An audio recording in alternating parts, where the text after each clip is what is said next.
The Kingdom of France had been ruled for centuries under a regime of monarchy, aristocrats, and the church. There was a huge social divide between the wealthy and powerful clergy and nobility and the working people. 18th century Europe was seeing a growth in colonialism, and with many powers trying to come out on top. The French economy had growing pressures and bad harvests, and ineffective tax systems which taxed the lower classes heavily but included many tax exemptions for the nobility and clergy. Sounds familiar. Not to mention the many wars, including aiding the American Revolution against the British. These wars gained little for France itself, but required a lot of money to rebuild their forces. By 1787, King Louis XVI called together the upper-class Assembly of Notables to address the growing French financial crisis, but it was ineffective. Louis XVI was a pretty ineffective king, quick to back down from a decision, and out of touch with a lot of France in his palace in Versailles. The Age of Enlightenment had seen much forward thinking in science and philosophy, seeking to question tradition and faith using science, with an importance of freedom of thought and freedom of speech. These thoughts spread throughout the people, questioning the king's right to rule, the Catholic Church's wealth, and its influence within politics and the state of the country. As king, Louis did have supreme power and proposed to tax the nobles, but the Assembly of Notables refused to cooperate. They claimed Louis needed to bring together the Estates General, a general assembly of the three estates of France, the clergy, the notables, and the common people. That next summer in 1789, Louis assembled the Estates General. The clergy and the nobility wanted one vote per estate, giving them a 2-to-1 advantage over the much bigger third estate of the common people. Obviously, the third estate wanted to vote per person, giving them the much bigger number and being much more democratic, but the first two estates couldn't agree to this, so the third estate, which consisted of many well-educated lawyers and businessmen, began meeting independently of the Estates General in what became the National Assembly. The National Assembly was to represent the people, not the estates. Louis didn't like this at all and ordered the Salle des Estats to close, stopping them from meeting. The National Assembly went to a nearby indoor tennis court and swore to not separate until they'd come up with a constitution for France. Members of the first and second estates began to join them. Louis began to pour the military into Paris and Versailles as support for the National Assembly spread. Louis fired his financial advisor Jacques Necker as he'd published dodgy economic figures to the public and manipulated public opinion. All this was seen as a move against what was now the National Constituent Assembly, and the people of Paris began to riot, joined by some sympathetic French guards, leading to the storming of the Bastille, a royal fortress full of weapons and ammunition. The governor of the Bastille ordered a ceasefire, but that didn't stop the mob beating, stabbing and decapitating him, with a saw no less. The city mayor was butchered and the riots continued. Louis backed down, letting Assemblyman the Marquis de Lafayette command law and order. He proposed to adding national French white to the Paris colours of blue and red to create a new cockade for the National Guard, which would go on to become the French tricolour. Law and order fell apart as word of revolution spread throughout France. Many of the nobility fled to neighbouring countries and looked for help. As panic and rumour spread, the commoners of France formed militias and some stormed chateaux of the nobility. Seeing these rural uprisings, the National Assembly abolished feudalism, ending the flow of taxes from the poor to the clergy and the nobility, bringing more freedom and equality to the people. The people still had to pay a release to own the land they lived on, but they refused to pay for long enough that they ultimately got the land for free. The old regime of France had been destroyed and a new order was to take its place. Eventually. The National Assembly published the Declaration of the Rights of Man and of the Citizen, influenced in part by Thomas Jefferson, who had written the American Declaration of Independence. It was a list of rights and ideals for the Constitution writers to strive for, although it didn't actually apply to women or slaves. By October, crowds of women were gathering in Paris, angered by hard economic conditions and bread shortages. There was growing fear that the aristocrats were hoarding food and starving the poor. They marched on Versailles in protest and on the next day stormed the palace and killed several guards. They demanded that the king move to Paris, which he did, ending his independence. Huge resentment against the Roman Catholic Church led to all its land being confiscated by the government as it took on the Church's responsibilities. The clergy in France became controlled by the French, muscling out the influence from Rome. As 1790 came, the government began to organise itself into various opposing parties, while they worked on the new constitution. Things seemed to be settling down, as the first anniversary of the storming of the Bastille was celebrated in Paris, along with King Louis himself, people swearing fidelity to the nation, the law, and the king. Divisions in class saw the military weaken as upper-class officers left, unable to control their working-class soldiers. Various political clubs began to spring up to debate politics. Most notable was the Jacobin Club. By 1791, the king began to fear for his safety, while his wife urged him to call for foreign reinforcement against the revolution.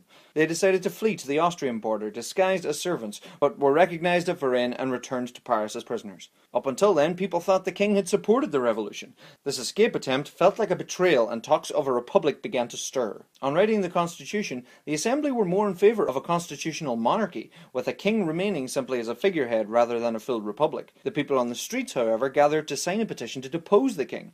Lafayette sent the National Guards to control the crowd. Stones were thrown and the guards shot dead between 13 and 50 people, depending on who you ask. The Assembly, once the revolutionary body of France, was now clamping down and killing more radical revolutionaries. Louis's brother-in-law, the Holy Roman Emperor Leopold II, along with the King of Prussia, sought to defend Louis and threatened an invasion if he was threatened further.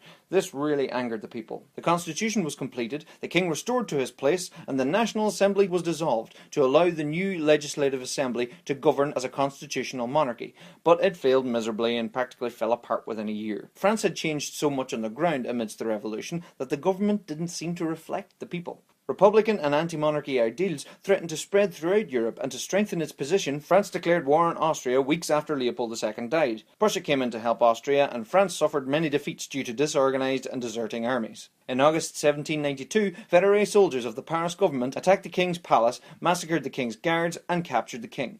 A rump session of the Legislative Assembly was held, consisting mainly of revolutionary Jacobins, to suspend the monarchy. The Paris government was essentially in control now, but Austrian forces were advancing on Paris. Fearing traitors within the prisons, they had many prisoners killed and urged other French cities to follow suit.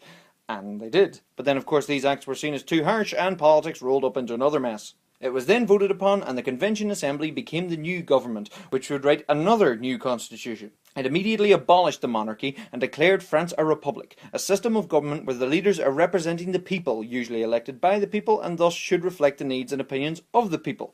At least that's how it should work. The 22nd of September 1792 became the dawn of the French Republic, coinciding with a decisive victory at the Battle of Valmy against the Prussian invasion 2 days before. France had proof it could be strong.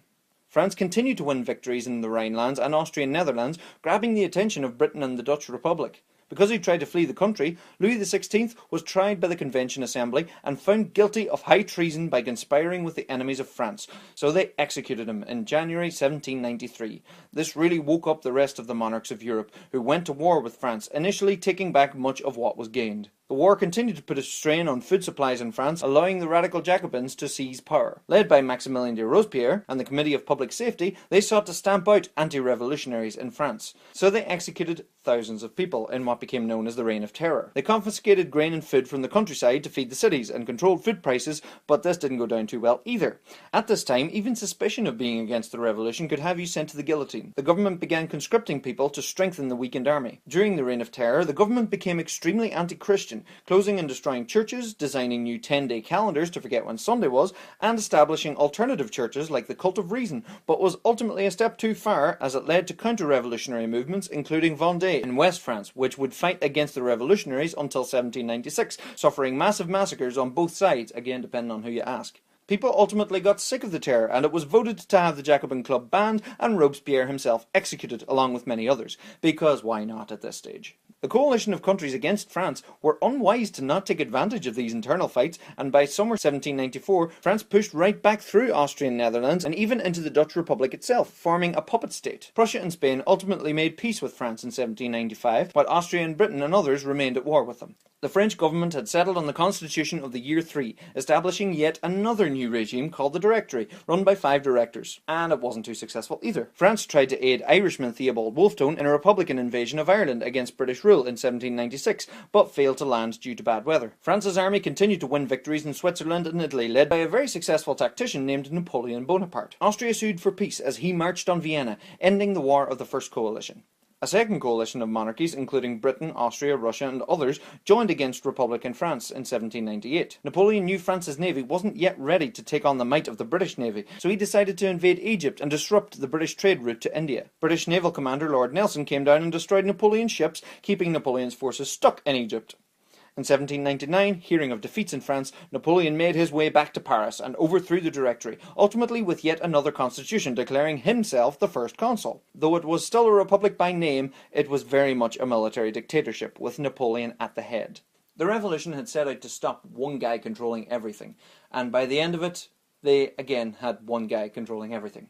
Napoleon pushed against the coalition, leading to victory against the Holy Roman Empire in 1801 and Britain in 1802. They would remain at peace for another 14 months, and then would follow what would become the Napoleonic Wars.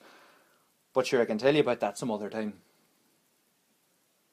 Thanks for watching, and I hope you enjoyed it. Don't forget to subscribe, and if you want to see more videos like this, you can donate on Patreon. And you can also find my Facebook and Twitter pages. It's loads of fun reading all the comments and seeing all the debates, and I'm glad to see that I can get some people talking about history. Thanks, and subscribe.